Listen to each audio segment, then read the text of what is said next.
The overall battle for Hrafnfell was far more costly to the noble legion than even William was able to calculate. Not only in terms of casualties, though there were many, but also in terms of morale. The noble legion had not had themselves a true match against the orcs yet, and this was their first true battle. They had hoped for a stunning victory, and instead had barely held their ground. Though the orcs were defeated, some had escaped, and the pass was still a liability. William had little time to think on this, however, as he had to see to the tending to his injured warriors and handling of the dead. This process would not be swift. In fact, the Jarl Ranald would return to Hrafnfell before William finished, and he himself would see a portion of the nightmare they had faced. The Jarl invited the remains of the noble legion to stay in Hrafnfell until they regained their strength and returned to Akshire. Given their extensive losses and the fatigue in their men, William couldn't say no. The next evening, Jarl Ranald would throw a feast in their honor. A very common practice for the Vikings after a battle. Again, I do apologize for this, but I can find no better source for what happened than William himself, who gives a very thoughtful and even emotional account of the proceedings. William also gains information about his past from an unlikely source, but I believe I'll let him tell the story. The halls felt like they were glowing. Truth be told, I'd never been inside a Viking banquet hall. I'd never had the pleasure of being part of a capturing force meant to claim a Viking fort or territory, and though I'd occasionally find myself in skirmishes with the Hrafnfell Vikings, I never entered their city gates, let alone stood here amongst this revelry. If I learned anything about the Vikings from that hall, it's that they were very joyous people, joyous in life and in death. Though we were enemies, the Vikings of Hrafnfell were welcoming, opening their doors to us as if conquering heroes. And I didn't like it, or rather I couldn't understand it, and I was being especially wary. Why were they so hospitable? Were all Vikings just like this? No, most definitely not. But William seems not to realize that the battle for Hrafnfell that he waged was observed by many citizens of the city, who now hail the noble legion as heroes for their valor. In any case, here I stood, with 40 of my brothers and sisters in arms. Well, the ones well enough to join me anyway. After a careful count of the casualties, I was down to a third of our original strength, and of that third, only a handful weren't injured. It would take weeks to be ready for battle again. I drank from the wooden mug offered to me by a lovely maiden in a fine dress. I understood she was some sort of attendant to the hall. She smiled at me as she offered the beverage and then hurried away to see to other guests. The mead was warm, but refreshing on the tongue, but I dared not drink it too fast. The power of this stuff was legendary, even among the knights of Ashfeld. I sat down at a table listening to the banter, the songs playing on instruments all around the hall. The food and its smell was intoxicating. I saw my brothers standing among Vikings and sheepishly blushing at the praise or cheers they got. These people were beginning to surprise and annoy me. I don't understand it. I'd been their enemy. We were going to expunge them for the crimes they committed, and yet it was as if that bad blood never existed, like the sin had been washed clean. But the smiles on everyone's faces only pushed that rage aside. For their sake, I set aside my distrust, my anger. Well, you seem better now. I looked up to see my sister standing beside me.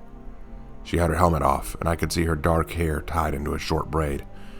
Her piercing, cold eyes bore into me as she sat down next to me on the bench. Her body was stiff, as if she was incredibly uncomfortable. I couldn't blame her. I was too. I lost sight of you after the battle. Where were you? I asked.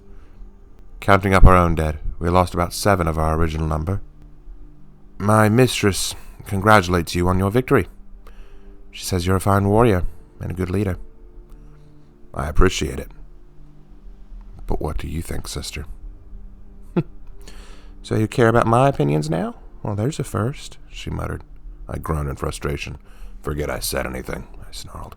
I'm glad you're alive, but your duty's fulfilled. You and your warmongers can go back into hiding. I didn't look at her, and she didn't speak. For a moment, I thought perhaps she'd gotten up and left, but then I felt a hand on my arm. I looked to Morgana, who was staring down at her knees, her face stiff rigid, but with her hand resting still on my arm and squeezing. "I'm glad you're alive as well," she muttered weakly. "I saw that monster hit you, and I thought for a minute, thought you were dead." "Yes." "Well, sorry to disappoint you." "Oh, stop it. I was scared, all right?" she muttered, squeezing my arm. "Is that what you want to hear? Do you want me to just admit that I was scared? Well, because I was. I was scared, okay?" "I believe you." "Well, it's not easy to..." She stopped. "If you had..." "You're a fool. You're just a fool who runs into things without thinking and always thinks that your judgment is the best regardless of what anyone else would say. And are you still talking to me or to Father?" I asked. She took a sharp intake of breath and her eyes flashed dangerously. I thought perhaps I'd touched that subject too soon, and I started to change the subject, but she let go of my arm. "Damn it, William! You're just like him. You know that? You are just like him. You're so much like him I want to spit. Leader of your own legion, always opposing the impossible, and most of all, pissing me off with every word that comes out of your mouth." The party around us seemed so distant as she spoke. I ignored them all, and I turned to face her. She had anger etched on her brow, and her lips curled into a sneer. "You think so?" Even that! Even that! Father would say that too. Why must you both always verify my words, as if I wasn't sure of them when I said them?" "I'm not verifying, I'm just..." I paused and realized my explanations weren't helping, so I shut up and let her go. "Father never said that to you, did he? He always talked so highly to you and of you. When you were granted knighthood from the Iron Legion, when you were allowed to travel to the Mire on your first campaign, you should have seen how Father was always beaming from ear to ear just to talk about you. And then when you passed the warden trials, he couldn't shut up." "I didn't really notice," I admitted. I wasn't lying either. My duties to the wardens kept me from home a lot. Well, I did. Mother did. And for me, it was nothing short of infuriating. And if he were alive now to see you, the savior of Hrafnfell, the man who single-handedly killed that massive monster, I could punch him just thinking about it. I paused a moment and then looked at her. "You survived too, Morgana. He would be proud of you too." "So sure are you, because I'm proud of you," I said firmly.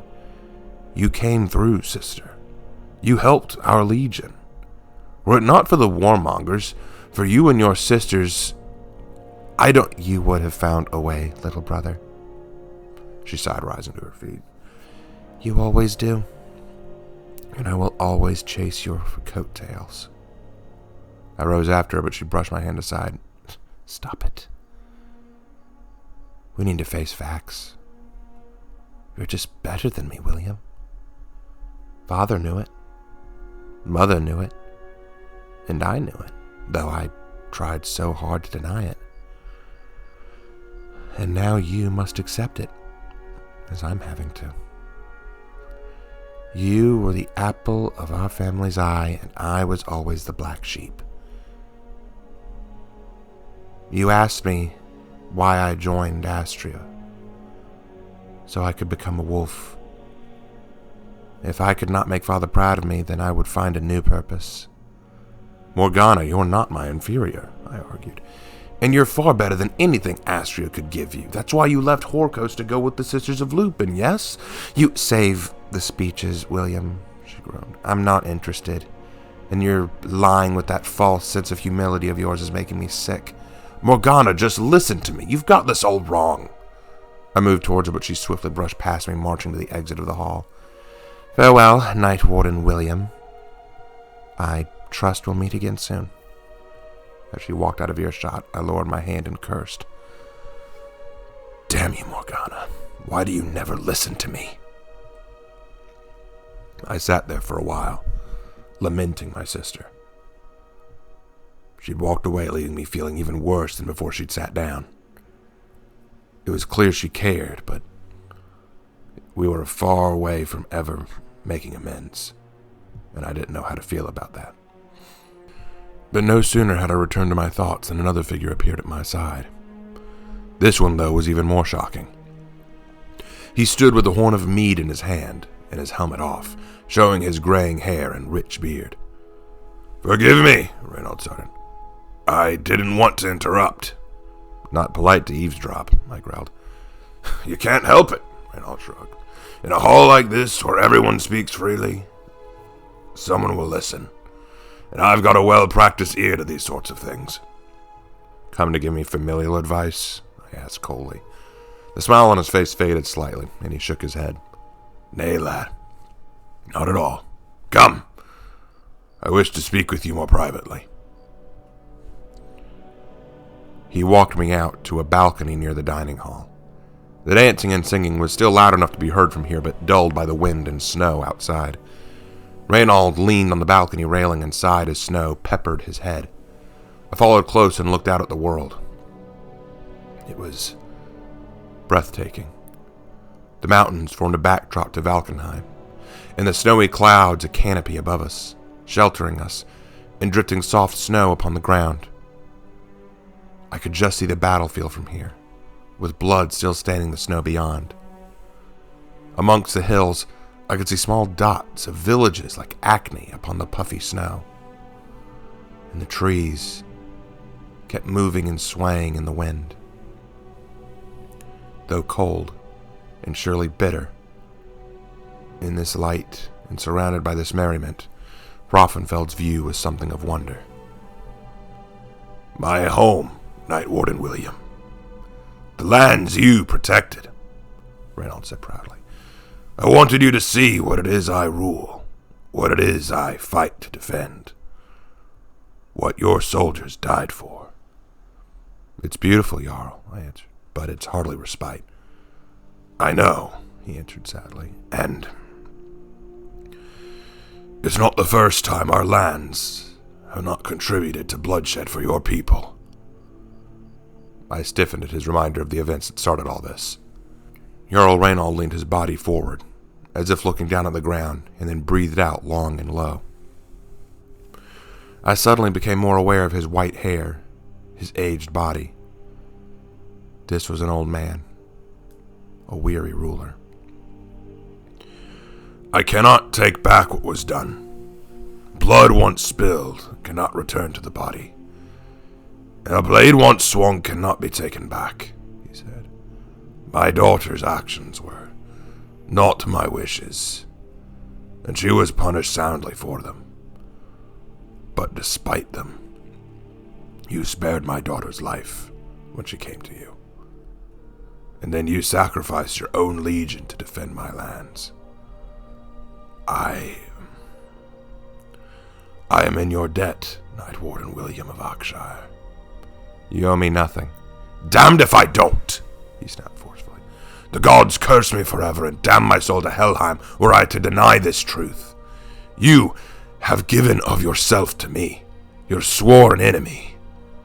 I understand it was you who slew their leader, rallied your soldiers when the monsters surged upon you.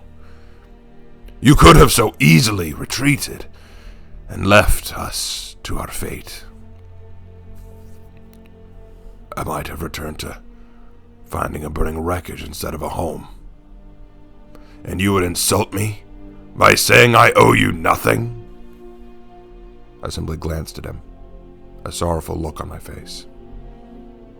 He was near tears. He was near weeping.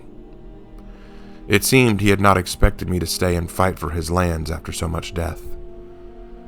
After all, I had been the one to return to a burning wreckage instead of a home long ago because of his daughter. He must have thought I would repay him in kind. "Honor, Jarl Ranald," I answered him. "I defended your lands because of my honor and yours. You're a good man, Reinhold, a wise man, and I am pleased to know you. Truly. And I'm sorry we were not born in the same land. After what your daughter did to Oxshire, I do not deny the contempt I had for you and your people, but after all this, I cannot bring myself to hate you now. You trusted me when you had no reason to. You came to our meeting without argument. You sent your forces to defend Amaku even though it kept you from your people. You're a man of great honor. A man I would be proud to fight and die for. As my father said to me and my sister when we were younger, if I'm to die, let it be fighting for something better than myself, and if I'm to live, let it be in service to another greater than myself. Who was your father? A lawbringer and champion of the Iron Legion, Barnabas of Glen, I answered. I heard of Barnabas, but I never had the pleasure, Reinhold responded. In either case, his words are cutting indeed. He died fighting alongside the resistance movement, though I believe he had ulterior motives for seeking out Orcos. My thoughts drifted again to my sister. Well, we cannot undo what is done, Night Warden, but we can start, as you said before, with an opportunity to make something new. He then turned, and for the first time I noticed another horn or drink sitting on the railing of the balcony just next to him. He held it out to me to take. Now this is a special mead, matured in the cellars of my family's meadery, and only members of my family are ever allowed to taste its nectar. Allowing his words to sink into my heart, I hesitantly took the horn. Drink with me, Night Warden, and drink heartily. In this day, we are not knight and Viking. We are not enemies bound by outdated oaths. We are brothers. Your fights are mine, and mine yours. I stared at the horn and smiled weakly. One drink isn't going to erase the history of our peoples. But it starts with us, yes, he asked. What is it they say in your religious texts, anyway? That we are all brothers in your God's eyes? Is that not how it should be, then? I suppose, yes, I admitted. Then this night, let us drink as kin. Reinhold tilted back his horn and drank, and with a moment of reflection and appreciation, I finally did the same thing. I downed the fiery mead with relish, and then felt a strong hand clasp my shoulders as I coughed despite myself. This day forward, you and I are brothers in arms until the day we meet again in Valhalla. Jarl Ranald! Jarl Ranald! As we stood basking in the powerful drink, a young warrior ran to the balcony. He was a Viking, but young, his helmet still a bit large for his head. Ah, the interruptions. What is it, boy? We've sighted someone outside the walls. It's too dark to make out who they are, but they bear a bow on their backs, and they do not wear the armor of any of the noble legion. Are they perhaps one of ours? Reinhold asked. Well, like I said, I couldn't tell, but believe me, they are hiding beyond the gate. I could just make out their silhouette. I suddenly thought back to when I'd fought the great green-skinned monster, and the single archer who had shot out his eye, buying me a moment to retaliate. Could this be them? I had to know. I will seek them out, I offered. Are you certain? Reinhold asked. Why not stay and enjoy the festivities? Leave finding this spy to my own men. Thank you, Jarl, but this is something I fear I must handle myself. I will return with news soon. Editorial note. I had deliberated omitting this portion of events, as it does not directly tie into any moment of conflict later, but I did find it quite amusing. I shall simply share a brief snippet of William's encounter with his savior, so you might have a better understanding of why he was saved and by whom.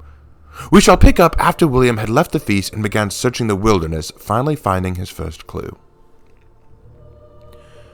I was exhausted, and starting to yearn to return to the feast. My body was cold. I should have put on some kind of warmer wear for this. I'd been walking around the outside of the village for I couldn't tell how long, until I finally saw something surprising. The Hoffenfeld citadel rested on a rocky slope where caves were not uncommon, and this cave, not far away, was glowing with a dim light. A fire was burning inside. I drew my sword and ran to it, ready to finally learn the truth of who was skulking around Hoffenfeld in this hour, and perhaps who had saved me. It was too cold, and I was too weary for subtlety, so I rushed to the entrance and brandished my sword. "Show yourself, you?" Night Warden William? She stood there, her long raven hair free, and her coat still covering her body. There was a fur cot near a small campfire, a skewered fish cooking over the flames, and I saw a Yumi longbow resting by the wall. Further back was a Naginata spear, the trademark of a Nobushi warrior. "You're one of Nakano's vassals. You were at the meeting," I remembered. The Nobushi flushed, her hands shivering as she backed away. "Yes, I am Takamura Ayu, but you may call me what you wish, Lord William," she said sheepishly, dropping to her knees quickly. "I call this suspicious," I snapped. "Why do you sneak around Hraffenfeld? Was it you who fired that arrow at the greenskin? What do you want here?" "I fired it to save your life," she answered. "So that was you. Why did you do it? Why are you not with Nakano now? How fares Ashfeld?" She did not answer at first, but simply lowered her head to the ground in a kowtow position. "Answer me!"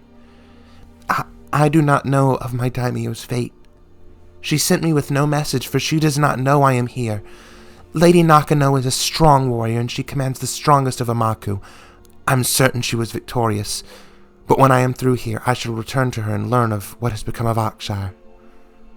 "So you came here without permission, then? What do you want here?"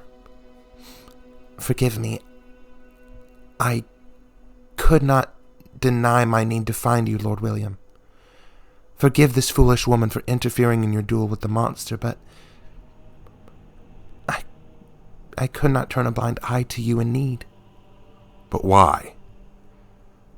"Because you did not turn a blind eye to me," she whispered. I stared at her in surprise. "I don't know what you're talking about. We've never met before. When did I not turn a blind eye to you?" I asked. She bowed again, nearly shivering like a leaf, though not flinching an inch. "It was years ago, my lord. I'm sure it must be hard to recall. But you were a mere warden of the Iron Legion at the time. I was in service to a different daimyo, Kashigi Taro. Our forces were routed and defeated by Iron Legion. The commander, Derek of Faldmarsh, led the assault. He had us rounded up and—" "The slave tents," I breathed, suddenly memories flooding back to me. "You were one of the ones captured in that battle." "I was still just a maiden. I had not begun training as a Nobushi warrior as of yet, but my father had been in the battle, and I was there on his behalf. I was taken alive and tied in a tent, Derek's tent. And I was sure he would do awful things to me, and I was so scared. I cried but held back my tears." "The maiden. That girl in the commander's tent." I went pale, remembering clearly that night. "You were that girl." It was 7 years ago. I had only been with Derek of Faldmarsh's company for a few seasons. I'd never much liked the man, an arrogant bastard if I've ever known one. Even father detested him. But he was high-ranking in the Iron Legion, and that meant I had a good chance of being recognized. When we'd crushed the forces of Kashigi Taro, a few of the civilians and samurai surrendered. Derek had ordered most round up for imprisonment or for ransom, but a few of the women had not been so lucky. One girl, only perhaps maybe 15 at the time, give or take, had been taken to his personal tent. I knew what he intended to do, and my honor would not allow it to happen. While Derek drank himself stupid that night, I pretended to be drunk and in need of a piss, so I whisked myself away to Derek's tent. I snuck in, pulled a knife, and cut the girl's bonds. I then ferried her away and back into the marshes as fast as I could. She'd wanted to say something to me, but she could not speak the common tongue, only the language of the samurai, so I ignored her words mostly. But once we were far enough away, I parted ways with her. I bid her farewell and returned to my camp to face punishment for my insubordination. No one had seen me escape with her, but Derek suspected I was the one who freed her.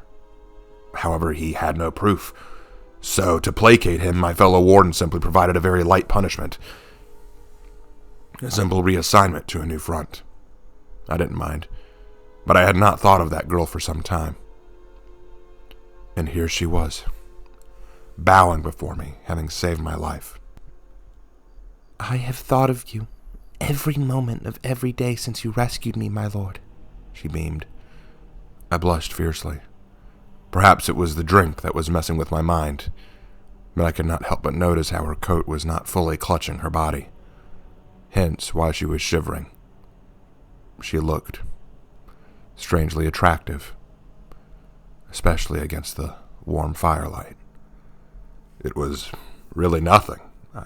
I only saved you because my honor as a warden could not allow me to overlook someone in need, I replied meekly. You speak the common tongue much better now. I learned it diligently since joining with my lady Nakano, so I might properly speak to you, and thank you for your aid that day, and, if I may, regardless of your reasons, you did save me, and for that I am eternally grateful. Well, I'd say you paid me back in spades, I answered, still not hiding my blush. She then looked away pathetically, and I found myself walking closer to her, to escape the cold, or so I told myself. Perhaps, she admitted, and yet I feel my debt to you is still not fulfilled.